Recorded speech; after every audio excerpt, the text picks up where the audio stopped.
안녕하세요. 풋볼리스트 조효정입니다. 토트넘이 손흥민 선수의 7호 골, 8호 골에 힘입어서 프레스턴을 완파하고 FA컵 16강에 진출했습니다. 이 경기 후토크 진행해 보겠습니다.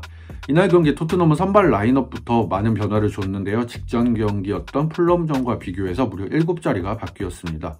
빠진 선수 중에 가장 주목할 만한 선수는 해리 케인이었습니다. 케인은 올 시즌 굉장히 좋은 활약을 보여주고 있는 만큼 모든 경기에 선발로 출장 중이었는데 이날 경기에서는 올 시즌 들어 처음으로 벤치에 앉았습니다. 직전 경기 풀럼전 때도 약간 열이 있었던 것으로 알려졌었는데 아마 그런 여파가 아니었나 싶습니다. 반면 손흥민 선수는 선발로 출장을 했습니다. 이건 당초 선발로 예상됐던 히샬리송 선수가 아예 명단 제외된 것과 연결되지 않았나라는 생각이 들기도 하는데요. 히샬리송 선수는 경기 전 스텔리니 코치의 인터뷰에 따르면 큰 문제는 아니고 곧 복귀할 수 있을 거다 이런 이야기를 했습니다. 훈련 중에 부상이 있었던 것으로 알려지고 있습니다. 손흥민 선수가 선발로 나오면서 이날 공격진은 이반 페리시치, 손흥민, 데얀 쿨루셉스키 이렇게 구성이 됐는데요. 당초 명단이 발표됐을 때만 하더라도 이건 당연히 손흥민 스트라이커다, 손톱이다 이런 예상을 충분히 할 수 있었는데 막상 경기가 시작되고 보니까 그게 아니었죠. 페리시치가 최종반 공격수, 중앙 공격수 역할을 맡았고 손흥민 선수는 왼쪽 공격수 역할로를 수행했습니다. 왼쪽이었지만 중앙으로 자주 이동하는 모습을 보여주기도 했습니다. 이날 손흥민 선수의 역할을 조금 더 구체적으로 살펴보겠습니다. 손흥민 선수의 이날 움직임을 살펴보면 이전 시즌 보여줬던 케인이 좀 내려와서 플레이해주는 모습이 연상되는 듯한 움직임이었습니다. 전반적으로 본인이 낮은 위치에서 공격을 전개하고 패스를 전달해준다든지 이런 역할까지 수행을 했고 본인이 원래 역할이었던 왼쪽 윙포워드 역할도 같이 수행을 했습니다. 왼쪽으로 넓게 벌려서서 드리블하고 중앙으로 움직이면서 슈팅하는 장면도 많이 있었거든요. 굉장히 많은 역할을 수행을 했는데 토트넘에게 입장에서 다행인 것은 손흥민 선수의 이날 컨디션이 굉장히 괜찮았다는 겁니다. 전반전부터 굉장히 가벼운 몸놀림을 보여줬는데요. 기록에서도 알 수 있듯이 토트넘이 전반전 슈팅을 7개 시도했는데 그중 유효 슈팅이 2차례 뿐이었습니다. 근데 그 2차례 유효 슈팅 모두 손흥민 선수가 기록한 유효 슈팅이었습니다. 전반 16분 왼발 중거리 슈팅, 그리고 전반 24분 오른발 중거리 슈팅으로 상대 골문을 노렸는데요. 상대 골키퍼 선방에 막히긴 했지만 굉장히 위협적인 슈팅들이었습니다. 이런 손흥민 선수의 가벼운 움직임은 후반전 결실을 맺었습니다. 후반 5분 손흥민 선수의 선제골이 터졌습니다. 손흥민 선수가 탄강가이가 내준 패스를 받아서 멀리서 왼발 중거리 슈팅을 시도했습니다. 앞서 전반에 2차례 유효 슈팅으로 0점을 조절한 덕분인지 이 슈팅이 골대 왼쪽 구석으로 정확히 꽂히면서 손흥민 선수의 원더골이 기록이 됐습니다. 손흥민 선수의 시즌 7호 골이었고요. 그리고 후반 24분 손흥민 선수가 한 골을 더 추가했습니다. 골의 도움은 무려 페리시치였는데요. 그동안 페리시치 선수에 대해서 좀 호흡이 안 맞는다 이런 의견이 있었는데 이날 경기 이 어시스트 장면만큼은 페리시치가 센스 있는 힐킥 패스를 통해서 손흥민 선수에게 공을 전달한 장면이 인상적이었습니다. 손흥민 선수도 페리시치의 패스를 이어받아서 곧장 슈팅을 연결하는 게 아니라 잠깐 공을 멈춰주는 장면으로 상대 수비수들을 속였고 몸을 돌려서 슈팅을 시도했습니다.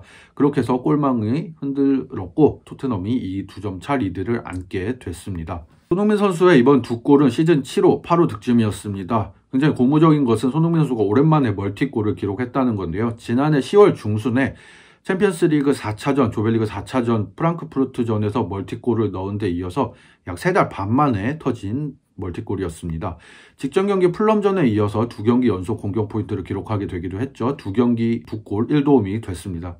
슬슬 폼이 올라오는 게 아닌가 싶습니다. 시즌 공격 포인트도 드디어 2자릿수가 넘어섰습니다.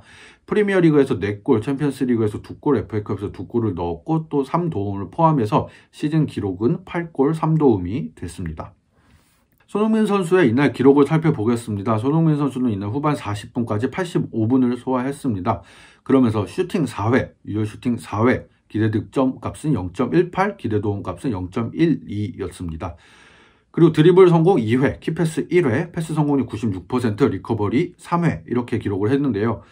가장 눈여겨볼 부분은 슈팅 정확도 그리고 기대 득점 부분이 아닌가 싶습니다. 손흥민 선수가 이날 슈팅 4개를 모두 유효 슈팅으로 연결하면서 좀 감각이 점점 많이 올라온 모습을 보여줬습니다. 그리고 기대 득점이 0.18인데 2골을 넣었다는 것도 굉장히 고무적인데요. 평균적인 골 결정력을 가진 선수라면 0.18 골 정도를 기대할 수 있었던 상황에서 무려 2골, 기대 득점 한 10배 정도 되는 10배 나은 결정력을 발휘했다 이렇게도 볼 수 있을 것 같습니다.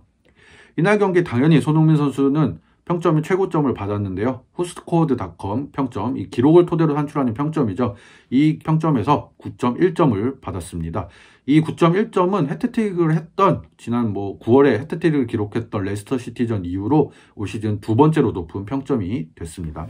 그리고 손흥민 선수가 좋은 활약을 펼쳐준 건 괜찮은데 사실 이날 후반 막판에 좀 아찔한 장면도 있었죠.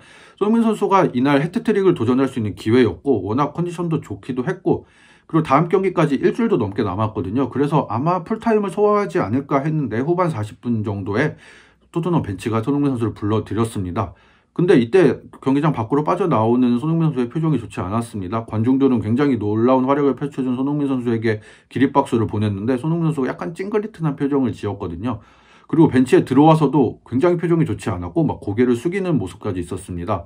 그래서 약간 부상이 있는 게 아닌가? 그리고 몸이 좀 좋지 않은 듯 어딘가 안 좋은 듯한 표정을 지금도 있었거든요. 그래서 우려가 됐는데 자세한 건 나와봐야 알겠지만 다행인 것은 이제 손흥민 선수가 경기 막판 다시 카메라에 잡혔을 때는 활짝 웃는 장면이 나왔습니다. 그리고 경기가 끝나고 카메라가 계속 따라다녔는데 그때까지도 걸어서 그라운드를 돌아다니면서 인사를 하는 만큼 큰 부상이 있거나 이런 건 아닌 것 같은데 자세한 거는 한번 확인을 해봐야 되지 않을까 싶긴 합니다. 그리고 이날 경기 단주마 얘기도 한번 해볼 수 있을 것 같습니다. 단주마 선수는 25일 토트넘으로 임대가 됐죠. 그리고 이날 경기 데뷔전을 소화를 했습니다. 후반 26분 라이언 세세뇽 대신에 투입이 됐는데요.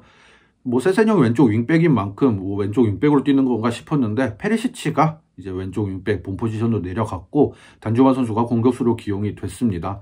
단주마 선수가 들어갔다고 손흥민 선수가 중앙으로 이동한 건 아니었고요. 단주마 선수는 페리시치가 맡았던 최전방 공격수, 중앙 공격수 자리에 그대로 배치가 됐습니다. 투입되자마자 상대 선수를 경합을 하면서 번뜩이는 돌파 장면을 보여주기도 했는데요. 후반 42분 토트넘 팬들에게 깊은 인상을 남길 수 있는 장면을 만들어냈습니다. 쿠루셉스키의 낮은 크로스를 곧장 슈팅으로 이어서 골망을 흔들었고 이날 경기 쐐기골, 팀의 세 번째 골을 터뜨리는 활약을 펼쳤습니다. 이날 경기 끝나고 세레머니도 선보였고 굉장히 인상 깊은 모습을 보여줬는데 아마 데뷔전 데뷔골인 만큼 토트넘 팬들이 기대해볼 만한 데뷔전이 아니었나 싶습니다. 이날 경기도 이기고 나니까 토트넘은 이제 2연승을 기록하게 됐습니다. 직전 플럼전에 이어서. 그 전에 이제 2연패를 당했었잖아요. 아스널, 맨시티에 연패를 당했었는데 이를 극복한 듯한 모습입니다. 이날 경기 물론 상대가 2부 리그였고 중위권 팀이었고 컵대회이긴 했지만 해리 케인이 출전하지 않았는데도 다득점 승리를 거뒀다는 점에서 굉장히 고무적인 경기가 아니었나 싶습니다. 손흥민이 이날 경기에 2골을 넣었고 직전 경기 도움을 포함하면 2경기 2골 1도움이니까요. 손흥민 선수가 이렇게 계속 살아나는 모습을 보여주고 그리고 단주마 선수가 후반에 교체 투입에서 골을 기록한 것처럼 기대에 부응하는 활약을 보여준다면 후반기 이렇게 해볼만 할 수도 이런 생각이 들만한 경기가 아니었나 싶습니다. 물론 이제 전반전 경기를 굉장히 기대에 못 미쳤던 건 있었지만 손흥민 선수와 단주마 선수의 활약을 이미 한번 의미를 되새겨 본다면 그런 면에서는 좀 괜찮은 경기가 아니었나 이렇게 판단을 할 수 있을 것 같습니다. 그리고 페드로 포로 선수도 곧 이적 시장을 통해서 막바지에 영입이 될 것으로 보이는데요. 이 선수까지 만약에 합류를 한다면 토트넘이 후반기 대반전 또 약진을 할 수 있는 기회가 되지 않을까? 챔피언스리그 경쟁에서 다시 한번 4위권 안에 진입을 해본다던가 그리고 챔피언스리그나 프리미어리그 우승은 쉽지 않겠지만 FA컵은 아직 생존해 있으니까 이제 16강까지 올라갔으니까 16강, 8강, 4강 그리고 결승 이렇게 4경기 남았으니까요. FA컵 우승 트로피 한번 노려볼 수 있지 않을까 이런 기대를 가질 수 있는 경기가 아니었나 싶습니다. 이런 예상이 헛된 기대가 아닌 걸 확인해 보려면 2월 6일 맨시티와의 리그 맞대결이 다음 경기인데요. 이 경기를 통해서 향후 하반기 어떻게 될지 전망해 볼 수 있는 경기가 되지 않을까 싶습니다.